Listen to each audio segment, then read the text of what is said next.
Elle n'avait même pas fini de faire défiler la présentation des ressources humaines qu'elle orientait déjà son téléphone vers la fenêtre pour faire la moue à son reflet. Signe de la victoire, la lumière du plafonnier en guise de ring light et ses baskets posées sur le coin de mon ancien bureau, comme une touriste qui laisserait pendre ses pieds au-dessus d'un canyon. J'étais là, juste derrière la vitre dépolie, à la regarder chercher le filtre parfait, assise dans ce fauteuil que j'avais passé 20 ans à maintenir droit pendant que tout le reste vacillait. Cette histoire est celle de Chloé. Elle avait 45 ans quand tout a commencé. Jusqu'à la semaine dernière, elle était ingénieure en chef des opérations chez Transport Méridien, le genre de boîte dont on n'entend jamais parler, sauf le jour où votre colis n'arrive pas. Chloé n'avait pas de podcast. Elle ne se filmait pas en marchant dans les couloirs pour la messagerie de l'entreprise. Elle avait appris où le système se grippait quand la météo tournait et quel serveur avait besoin d'une petite tape sur le côté, comme un vieux radiateur. Elle nous avait sauvés en silence, plus de fois que quiconque avait pris la peine de compter. « Ça vous dérange de me prendre en photo ?» lui demanda une stagiaire, prenant son silence pour du temps libre. La nouvelle recrue, Zoé, 22 ans, de grands yeux, un téléphone encore plus grand, posait déjà, la légende de sa publication toute prête dans sa tête. « Ambiance de premier jour ?» dit-elle avec un grand sourire. « Au fait, il y a une politique pour le télétravail ? Je suis beaucoup plus productive de chez moi aujourd'hui. » « Pas vraiment, » répondit Chloé, « mais ça pourrait bientôt arriver. » Sa plaque nominative était encore sur le bureau.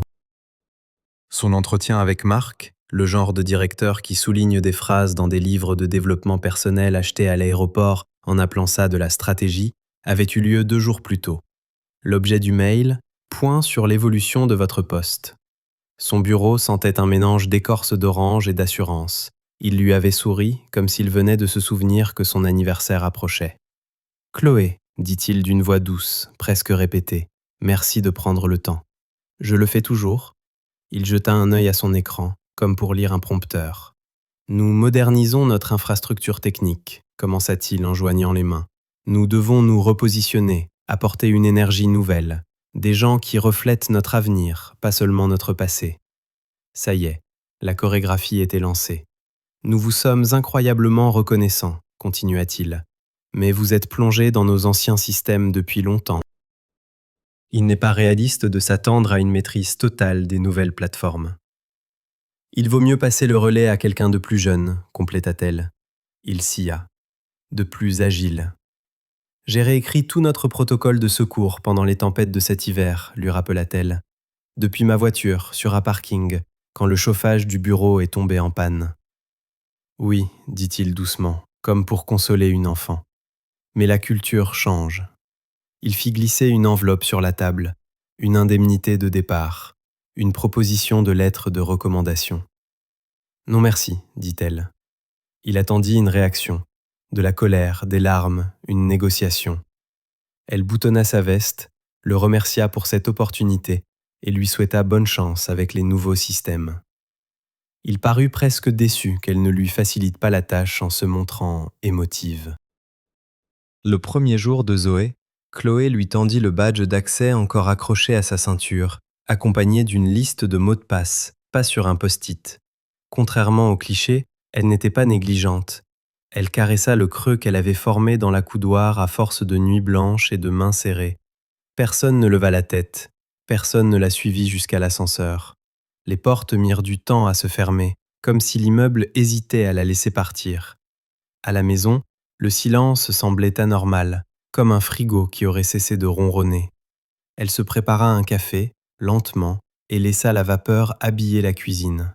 Pas de notification, pas de bandeau rouge, pas de fil de discussion urgent avec son nom dedans. Sur le comptoir, la photo de sa fille à 9 ans la dévisageait. Un sourire édenté, des chaussures à paillettes. Elle en avait 16 maintenant. Chloé avait raté plus de spectacles de l'école qu'elle ne voulait l'admettre. « Juste une urgence », lui disait-elle. « Je serai là pour le prochain. » En milieu de matinée, le premier SMS arriva. « Attends, qu'est-ce qui s'est passé ?»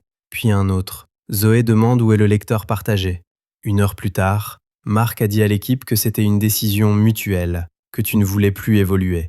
Chloé laissa l'écran s'éteindre. Par curiosité, Une seule fois, elle consulta l'annuaire interne. Son nom avait déjà disparu, comme un correctif système effacé pendant la nuit.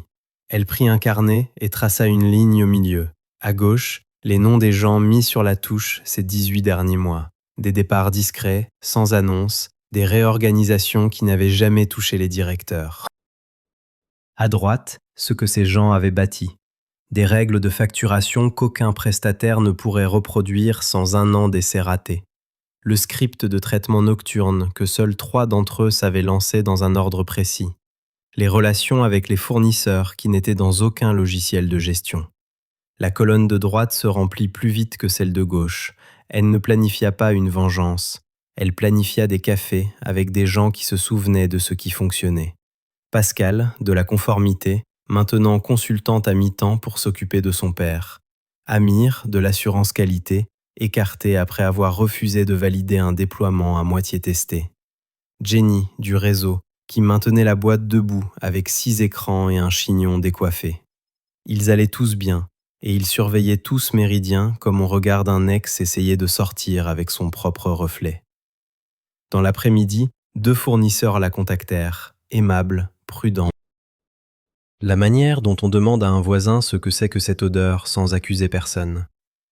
« Salut Chloé, j'ai entendu dire qu'il y avait un nouveau contact pour les validations. On va mettre le déploiement en pause le temps que ça se tasse. » Elle n'avait rien demandé, rien insinué. Les gens qui construisent des ponts savent aussi quand il faut alléger la charge. Ce soir-là, Zoé posta une story. Quelqu'un la lui transféra. Un boomerang de son ordinateur portable avec la légende « Code préhistorique » et un emoji qui pleure de rire. Pendant une fraction de seconde, la caméra capta un coin d'un tableau de bord interne. Le commentaire ne la toucha pas. Elle sentit juste quelque chose basculer, comme une étagère que l'on jurait droite et qui finissait par avouer son inclinaison. Le lendemain, 3 messages privés de l'intérieur. « Tu te souviens de l'ordre pour la clôture de fin de mois ? Zoé dit que le nouvel outil gère ça, mais on ne trouve pas les fichiers de test. » Puis, Marc dit qu'on saute l'essai à blanc parce qu'on est en mode agile. Et enfin, t'es dispo pour valider un truc vite fait ? Elle fixa la bouilloire qui chauffait de nouveau. Son ex disait qu'elle ne se sentait vivante que lorsque quelque chose brûlait. Peut-être avait-il raison, ou peut-être avait-elle juste passé 20 ans à empêcher les étincelles de trouver de l'amadou, pendant que d'autres répétaient des discours. Ce soir-là, Pascal l'ajouta à un groupe de discussion privée. 29 noms qu'elle n'avait pas vus réunis depuis le dernier pot de Noël où il y avait encore à manger.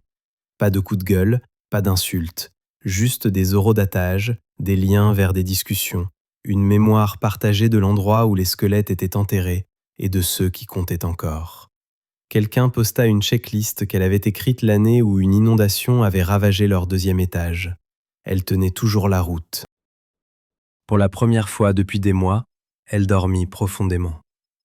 Le 3e matin, elle se réveilla avec un message d'un numéro inconnu. « Appelle-moi ». Puis un second. « Urgent, s'il te plaît ». Elle se fit d'abord un café. La bouilloire cliqua. Le téléphone vibra de nouveau. Elle finit par l'ouvrir. Le numéro qui clignotait n'avait pas de nom, juste des chiffres qu'elle n'avait pas vus depuis des années. Elle le laissa vibrer jusqu'à la dernière seconde, puis décrocha. « Chloé ?» dit une voix, prudente, polie. C'était Marc. Elle ne répondit pas tout de suite. Il combla le silence comme on le lui avait appris. « J'espère que je ne te dérange pas. »« Ça va, » dit-elle, bien que sa 2e tasse de café fût déjà en train de refroidir. Il expira, comme soulagé qu'elle n'ait pas raccroché. « Nous faisons face à quelques défis temporaires, rien de majeur, mais la transition n'est pas aussi fluide que nous l'aurions souhaité. Zoé est brillante, bien sûr, mais elle est encore en phase d'acclimatation. » Le mot « acclimatation » en disait long. « De quoi as-tu besoin, Marc ?» demanda-t-elle. Il adoucit son ton. « Nous demandions si tu envisagerais de travailler en freelance pour nous, juste à court terme, pour nous aider à stabiliser quelques processus. Évidemment, nous te payerions généreusement. » Elle but une gorgée de café, laissa le silence s'installer. Il essaya de nouveau. « Ça n'a rien à voir avec l'âge, Chloé. Ça ne l'a jamais été. Tu es précieuse. » Je suis précieuse 3 jours après que tu m'as dit que je ne valais plus l'investissement. Son silence à lui s'étira. Ce n'est pas ce que j'ai dit. C'est exactement ce que tu as dit. Chloé, écoute. Non, le coupa-t-elle, calme, posée. Vous allez vous en sortir. Bonne chance. Elle raccrocha avant qu'il ne puisse jouer la carte de la pitié. Sa main ne tremblait pas, mais les messages continuèrent d'affluer. Pas de Marc, trop fier pour supplier 2 fois, mais de ses anciens collègues. La clôture de fin de mois a échoué.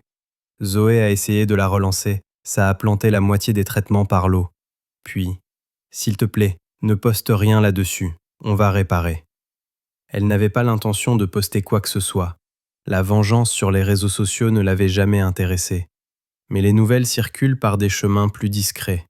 Cet après-midi-là, Pascal appela. « Tu as vu, n'est-ce pas ?»« Vu quoi ?» Elle a fait un direct sur TikTok. L'estomac de Chloé se noua. Pour dire quoi ? Elle se plaignait du code préhistorique et de comment tu lui avais laissé un bazar. Chloé, elle n'a rien flouté. Elle ouvrit la vidéo. Zoé était là, sa ring light lui dessinant un halo, avec en arrière-plan un flou de tableau de bord que Chloé connaissait comme sa poche. Légende. Jour 3 et j'ai déjà envie de tout plaquer, lol. Des emojis hilars de la part d'inconnus qui ne réalisaient pas que les données derrière elles n'étaient pas que des chiffres. C'était des contrats clients, des matrices de routage, des pipelines financiers. À minuit, le clip avait 3000 vues. Au matin, 60 000.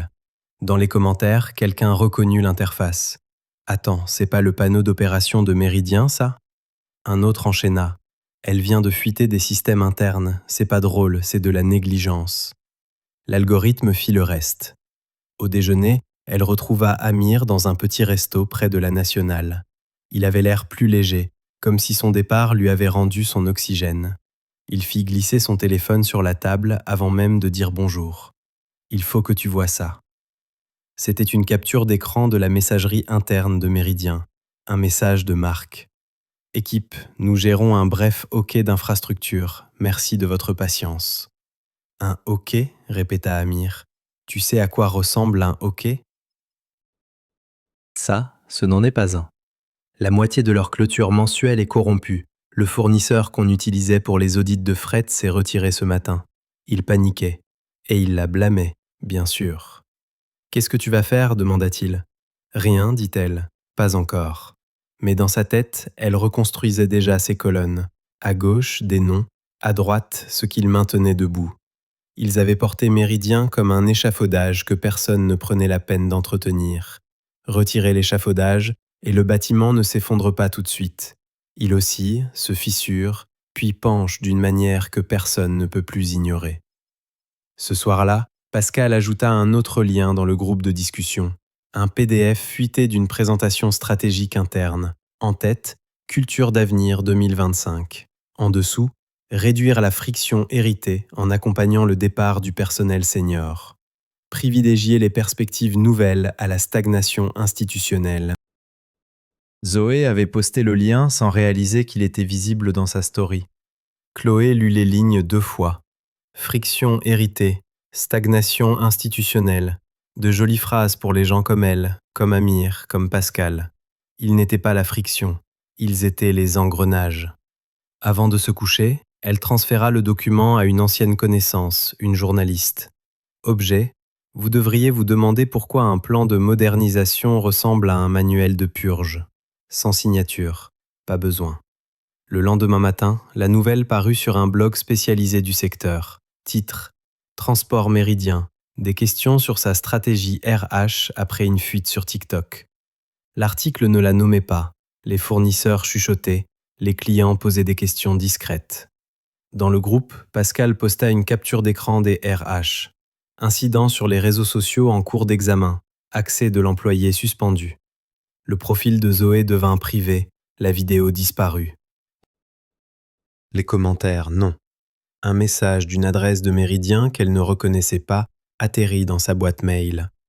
Rappel amical que tous les anciens employés restent liés par des clauses de confidentialité.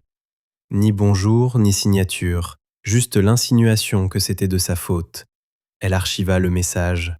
Le silence est une armure quand les gens s'attendent à ce que vous criez. Marc rappela. Elle laissa sonner. Il essaya par SMS. Consulting, demi-journée, votre tarif? Le point après tarif en disait long. À midi, elle retrouva Jenny. Elles mangèrent dans le silence de ceux qui ont partagé trop de gardes de nuit. Ils disent que la panne d'hier soir a été contenue, dit Jenny. Vraiment? Jenny eut un sourire en coin. Ça dépend ce que tu appelles contenu. Pas besoin d'être dans l'immeuble pour sentir la fumée. Qu'est-ce que tu veux faire? Demanda Jenny. Je ne veux pas me battre, je veux une vie. La phrase lui avait échappé. Jenny ne rit pas. Elle hocha la tête. Sur le chemin du retour, sa fille appela. Tu peux venir me chercher dans 1 heure? Sa voix pétillait de ce bonheur simple qu'elle manquait quand elle répondait à des alertes à table. Bien sûr, envoie-moi un message quand tu es prête. À la maison, une demande de contact sur LinkedIn l'attendait. Elena Cho, maintenant directrice des opérations chez Logistique Horizon. J'ai vu l'article, on s'est rencontrés pendant le blocage du port du Havre. Vous aviez réussi à sortir nos factures. Seriez-vous ouverte à une conversation sur une modernisation qui ne casse pas ce qui fonctionne? Elles parlèrent l'après-midi même. Pas de jargon, pas de diapositive. Elena se souvenait de détails que Chloé avait oubliés. Elle ne lui fit pas miroiter un titre. Elle lui offrit un périmètre d'action. À temps partiel pour commencer, dit-elle. Horaire flexible. Nous avons besoin de quelqu'un qui respecte la stabilité, même si c'est ennuyeux. Amener 2 ou 3 personnes de confiance. Chloé demanda un jour de réflexion. Ce soir-là, Zoé lui envoya un message depuis un compte anonyme. « Je suis désolée, je ne comprenais pas. Ils m'ont dit de rendre ça amusant. Je pensais que plaisanter sur le vieux code m'aiderait à m'intégrer. J'ai tout gâché. Je sais que vous me détestez. » Chloé le lut 2 fois. « Je ne vous déteste pas, répondit-elle. Demandez une formation. Suivez quelqu'un qui connaît les flux de bout en bout. Dites non quand vous ne comprenez pas. Ce n'est pas une faiblesse, c'est une sécurité. » Elle hésita, puis ajouta « Vous n'avez pas tout cassé toute seule. Ne les laissez pas dire que c'est le cas. » Zoé ne répondit pas. Pascal envoya un message dans le groupe. « Entretien RH demain. La direction juridique veut des dépositions. 2 personnes ont déposé une plainte pour discrimination liée à l'âge. » Jenny posta une checklist de fin de mois qui incluait une étape que Chloé avait oublié avoir inventée. Elle récupéra sa fille alors que le ciel virait au mauve. « Tu as l'air différente, dit-elle en l'étudiant. Moins de notifications, je crois. » « J'aime bien cette version de toi, sourit sa fille. À la maison, elles mangèrent des pâtes sans se presser. Le téléphone vibrait toujours sur le comptoir. Quand elle le retourna enfin, le message d'Elena l'attendait. « Prenez votre temps. Si vous êtes partante, on commence petit. Vos conditions, pas les nôtres. » Conditions. Le mot ressemblait à de l'oxygène. « Je viens si je peux amener 3 personnes. Conformité, qualité, réseau. On fait ça lentement.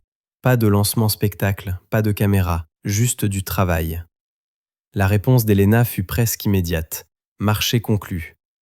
Le lendemain matin, le blog publia une mise à jour. Des fournisseurs en pause, des clients demandant des garanties. Méridien promettait une nouvelle ère de transparence.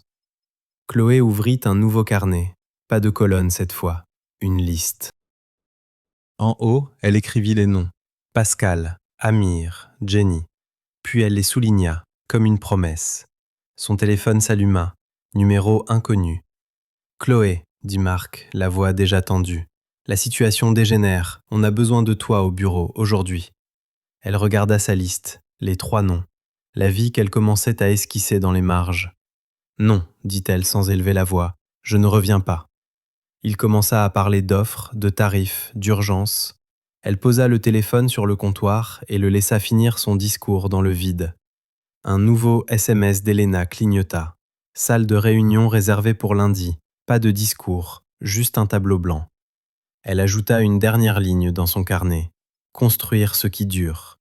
Puis elle ferma le carnet, coupa les notifications et laissa le silence s'installer dans la maison. Lundi matin, elle ne conduisit pas jusqu'à Méridien. Elle traversa la ville pour rejoindre un espace de coworking qu'Elena avait loué.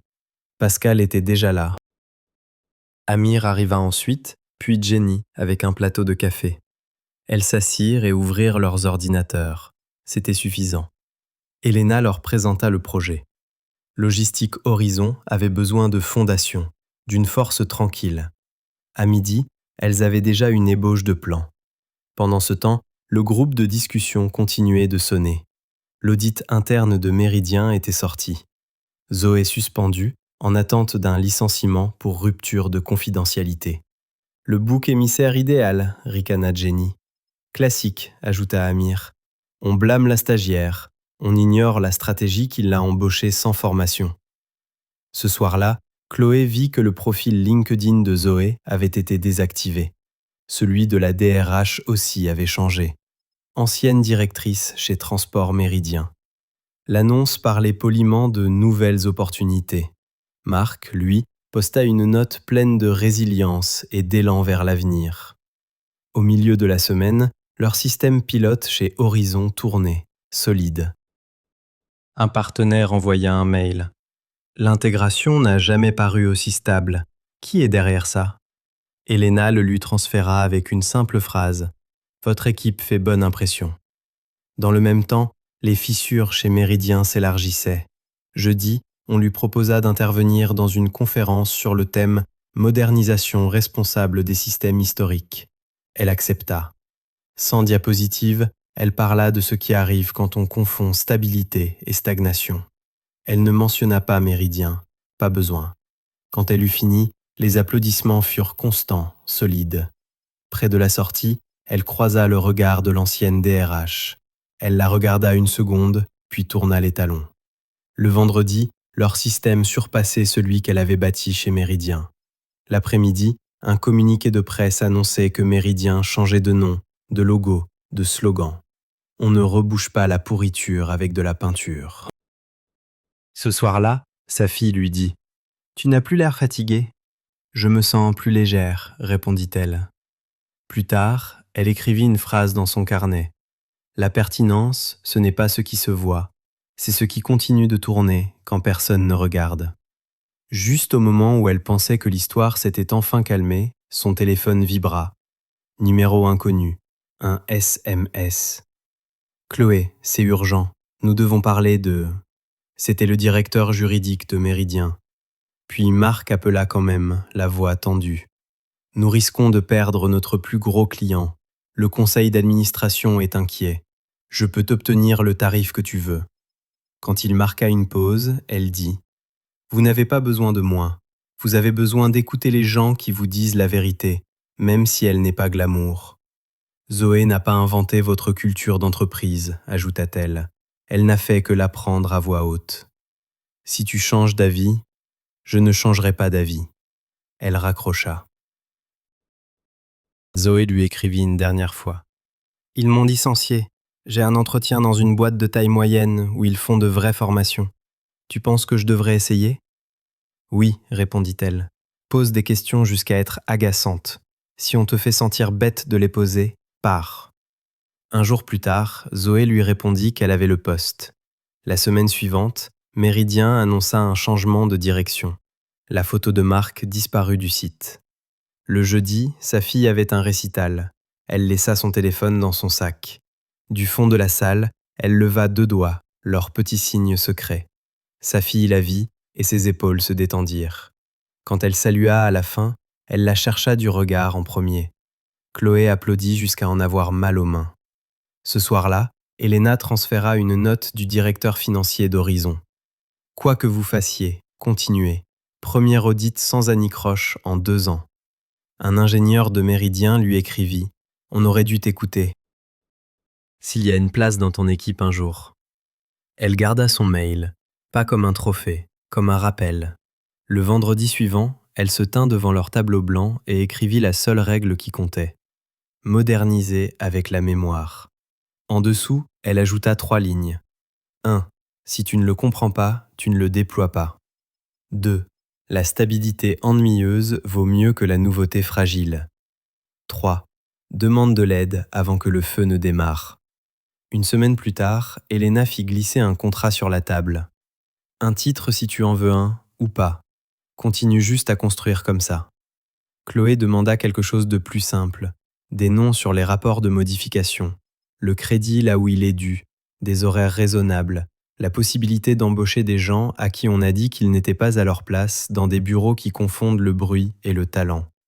Elena accepta tout. En sortant, une alerte info tomba sur son téléphone. Méridien avait conclu ses enquêtes internes et allait se recentrer sur ses compétences fondamentales. Elle n'a pas cliqué. Elle n'en avait pas besoin. Elle savait ce que le communiqué ne dirait pas. Que la compétence n'est pas un communiqué de presse. C'est une routine.